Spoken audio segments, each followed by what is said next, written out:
Welcome to the Stop Over Drinking and Start Living podcast, where high-achieving, goal-oriented rebel women come to learn how to live a vibrant and fulfilling life without requiring alcohol to get through it. No labels, no judgments, no saying you'll never drink again. Just real proven methods to help you stop rebelling against yourself with alcohol so you can drink less and do more. I'm your host, Angela Mascenik. Let's dig in.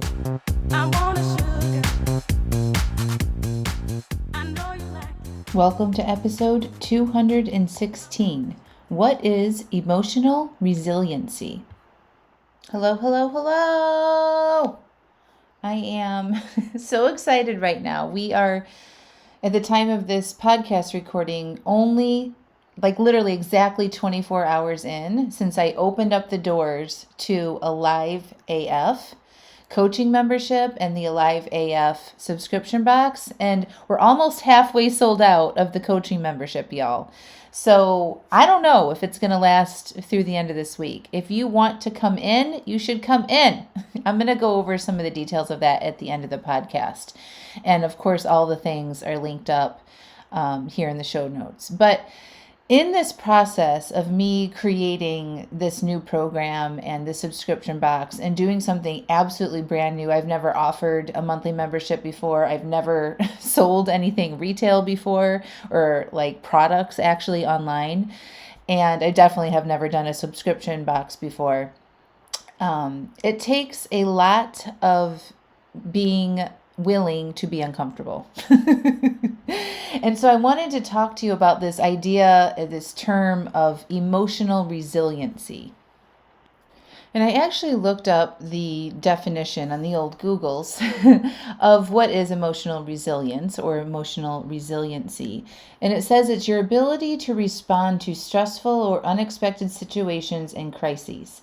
The amount of emotional resilience you have is determined by a number of different things, including your age, identity, and what you've experienced in your life. And I think that that's true. And I'm going to get very specific in emotional resiliency and what that means when you are going to go learn something new, try something new, put yourself out there, change your habits, change your behaviors. And of course, all of this you need to apply to looking at your relationship with alcohol. So keep that in mind as we're going through this podcast episode.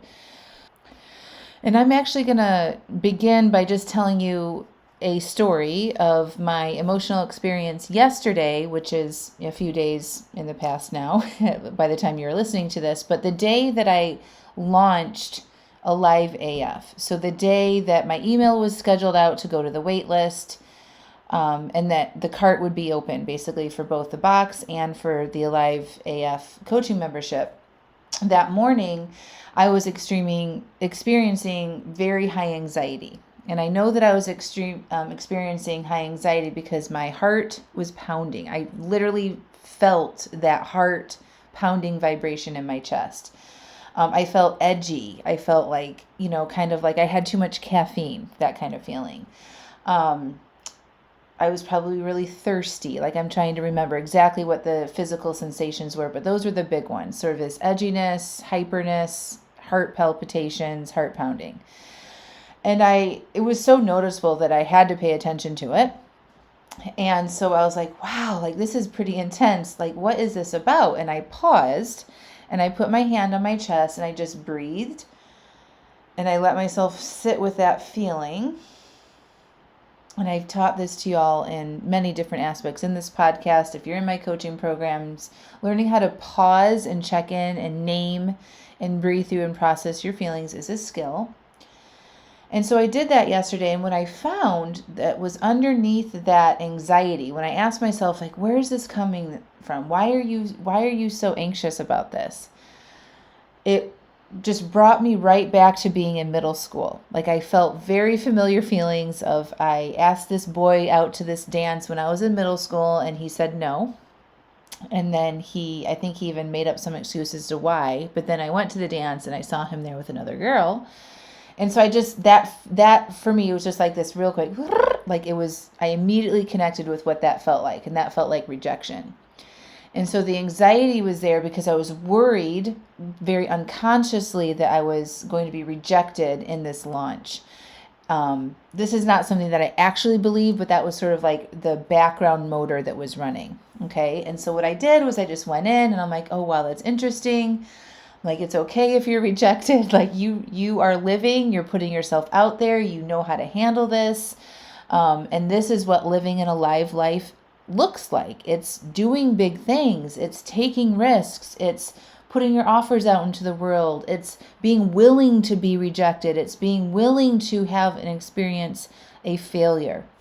And so I just kind of talked to myself that way, very gently and loving, and I breathed and I processed those emotions through, and I was able to regulate myself. And so that heart palpitation and sort of stressy, anxious feeling came down, didn't completely go away, but it was so much better than what it was earlier in the day. And then I just decided, I'm like, okay, I'm going to step away from this right now. Like, it is what it is. I'm releasing this over to the universe. And I went and did some food prep just to like get away from my computer.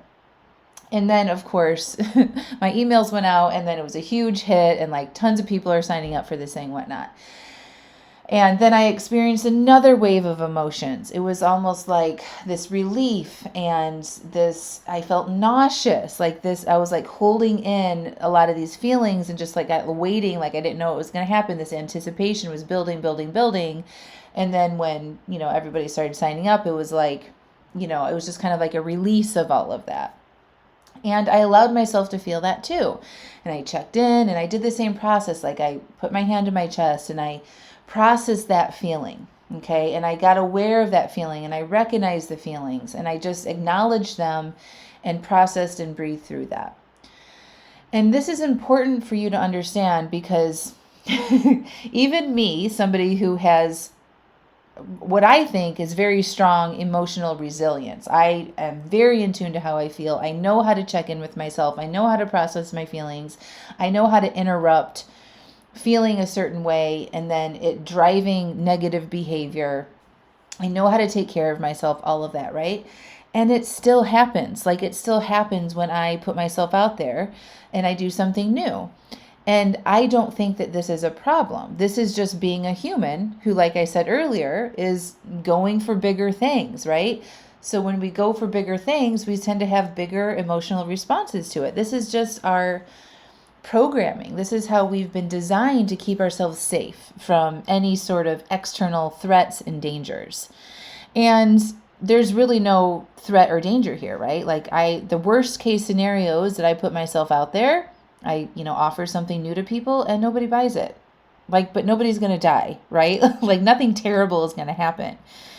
And so, your body doesn't really know that. Your brain doesn't really know that. That's not the rational side of you. It's just like, oh, this is unknown. Oh my gosh, right? And like freak out about it. And so it's our job, because we actually have a higher part of our brain that's able to observe this and notice this and check in with this, can come back and sort of manage this better and interrupt the actions that we often take from those primitive type emotions that come through. Does that make sense?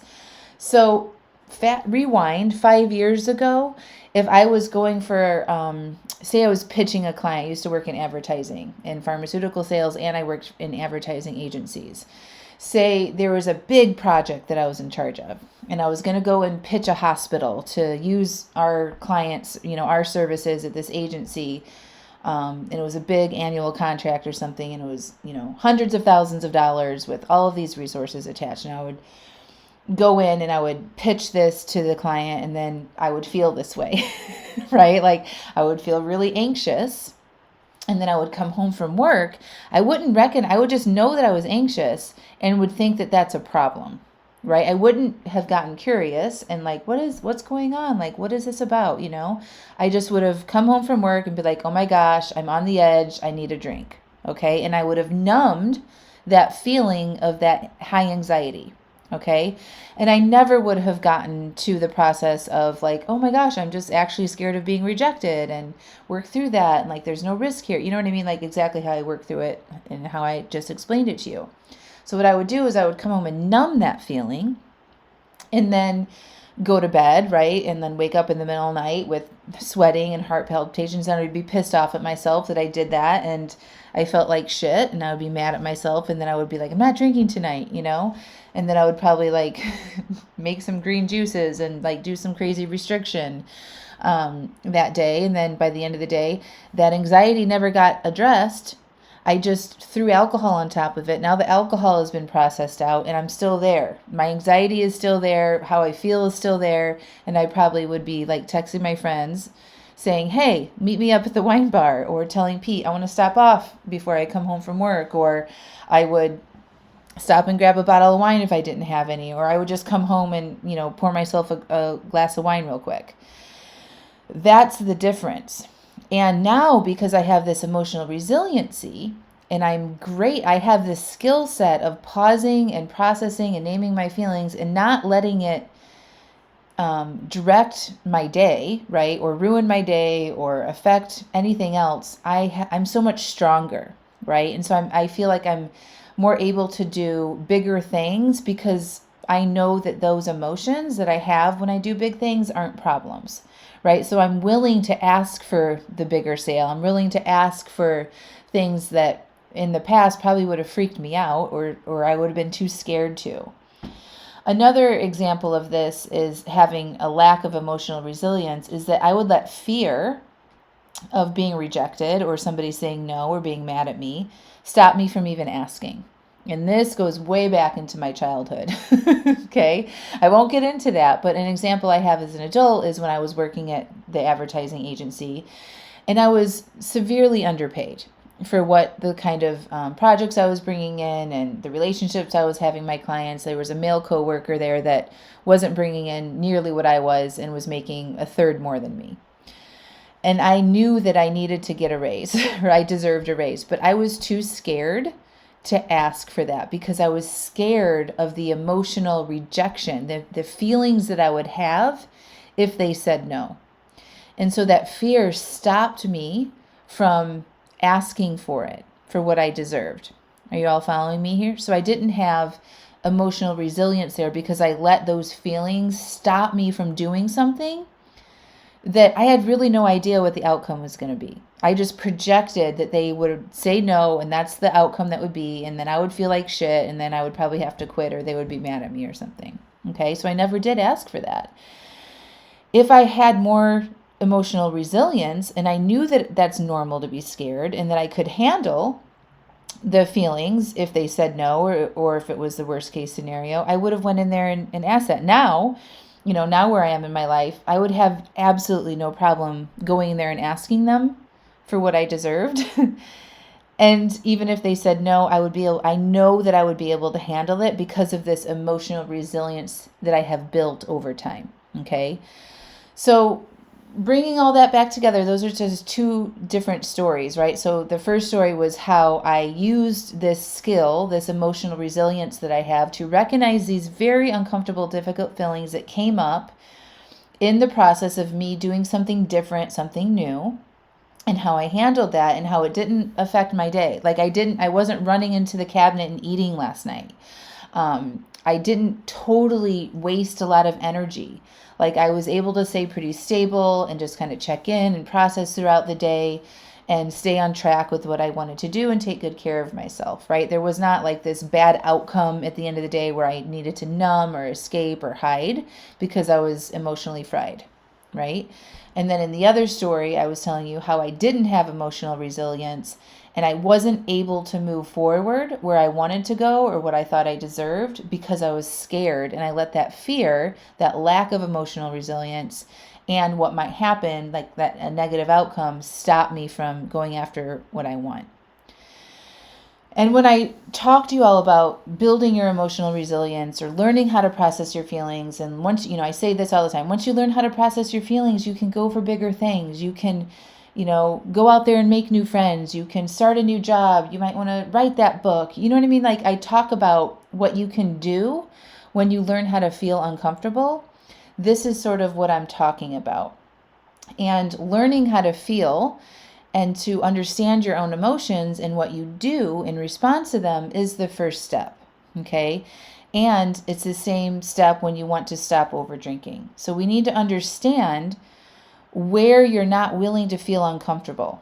So is it the end of the day when you are anxious and bored, or lonely or exhausted? Like, what emotion is there that you haven't been willing to feel? And instead, you want to go escape that feeling and have drinks, right? So that's the first step when we look at changing your relationship with alcohol and building that resilience. So we start with that. We're like, okay, so I notice that when I'm bored, I drink. Or if I'm happy, I want to celebrate something. I want to feel more happy, so I drink. So it's like, okay, so we need to learn how to be with happy all by itself and not need to add anything to it. Or we need to learn how to feel bored and understand what that feels like in our body and move through that and process that and interrupt that pattern that boredom drives your drinking. And the more we pick away at those emotions around the alcohol, we will stop needing alcohol to deal with our lives or to make it better. Okay? And then once you do that, then you'll notice other areas of your life where you might be reactive to certain feelings, like in your relationships or at work or with your kids or maybe something around your past, right? And when you can check in and notice how you feel, because everybody has triggers in their lives, right? Everybody reacts to things, and sometimes certain people react to certain things and certain people wouldn't react to certain things, right? So we all know that this is true because just look at the political environment, look at COVID, look at, big natural disasters, mass shootings. Like, so many different people have different triggers and reactions around that. And so we're all different. But what we do have, everybody has our emotions, but we're all triggered by different things, and everybody has different triggers in their life. Like it could be, around your marriage and your relationship with your kids and the relationship with your spouse and the kids. I mean, there's just so much, right? Like, what gets you going? What do you notice in your life that you feel a big emotional response to? We all have that. And when you can learn how to be resilient to that and check in with that, understand that, and learn to respect yourself around that and not make that be a problem, you interrupt those behaviors that you don't want to take. Okay? And then that's when the fun part comes in. That's when you get to be like, okay, I can feel uncomfortable, right? I can work through this. Even if I fail, I know I can handle it, right? So that's where I am 5 years in, and I'm doing something brand new. I've never done these things before, right? I really didn't know the outcome, even though I believed really, really hard that it would be a huge success, and it is. I also knew that if it wasn't, I would be okay because of that work that I have been putting in and checking in with my feelings and tuning into myself and understanding myself and knowing myself, right? I trust myself that no matter what happens, I'm going to be okay. And I'm not going to run off and start drinking or totally self-sabotage or something like that. Does that make sense? So that's what's available to you when you build your emotional resilience, is that you get to experience bigger things and not have it turn out to be totally like detrimental to you if it doesn't work out in the way that you think it should, right? So if my outcome would have been like nobody signed up for these programs, I would have just been like, okay, let's figure out how to sell this differently, or maybe I need to tweak something, right? I would just go into problem solving mode and figure it out versus like curling up in the corner and just closing it all down and, calling myself a failure, right? So that's just sort of defining emotional resilience, why it's important, why learning about your emotions and your triggers are so helpful for you, especially when you want to change your relationship with alcohol. Because remember, when we're over drinking, it's in response to how we're feeling. The action of over drinking really isn't the problem. It's the symptom of the problem. Okay, I just wrote a blog post on this. I'm actually going to link that up in this podcast too. Over drinking is a symptom of a bigger problem. Okay, and it all comes back to us not knowing how to feel our feelings and how to have emotional resilience and understanding our triggers and all of that. So it looks at our relationships, our past, our work stuff, kids stuff, any sort of big life thing that's happening and our feelings around that, that's the underlying issues. It's not so much the alcohol. And in my programs, I give you a foundation and a framework to help you start cutting back right away. But then we get to work on the bigger stuff. And that is that building that emotional resilience, learning how to be uncomfortable on purpose, pausing and processing your feelings, learning what's happening in your mind when all of this is happening too.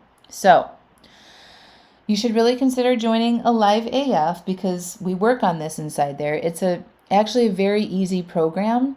The first emotion that we work on is urges, which is, everyone's scared of urges, and urges, I have to fight the urge, resist the urge, all that. But that's the first one that we work on so that you cannot be scared of urges when you have them and you want to drink. There's tools in that Alive AF program that helps you understand what's happening in your brain and in your body when you have an urge. There's nothing wrong with you. And there's worksheets, and there's a 30-day goal that you plan out.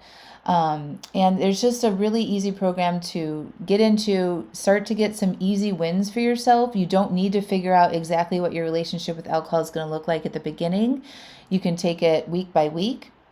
We have live workshops every month. The first workshop is on, let's see what the date is. It is on March 12th. And the kickoff workshop for the Alive AF program is changing your alcohol identity. And it's going to be a good one because we all have an alcohol identity, like who we are. I'm this fun person that drinks with my friends and right? There's an identity that you have with alcohol. And to make permanent changes with your relationship with alcohol, we need to change that from the very beginning in a fun way that keeps us motivated. So that's going to be the first workshop inside the program. And then at the end of the month, we have a live group coaching call where you're going to come in and get the support from me and get coached on the things and some of the obstacles that you might be facing. And we have a private Facebook community where you can get written coaching as much as you want and connect with other members in the program. And it's all very exciting and fun and doable. We're going to have some fun challenges. And it's a no-brainer cost. It's $97 a month. And if you sign up now and pay for a year in advance, you get 2 months free. But we're getting close to that, those specific spots being full. So you want to make sure you get in on this now at the very beginning. So that's what I had to say about Alive AF, the monthly coaching program. And then if you want like real things that you can touch and feel and taste and do, you should get the Alive AF quarterly subscription box, where every quarter I send you a customized box of all my favorite things, a non-alcoholic drink, a journal, a book, things that will support you on your journey to stop over drinking and have fun while doing it. All right, my friends, I love you so much. I believe in every single one of you. And that's all I got for you today. All right, we'll talk to you soon. Bye.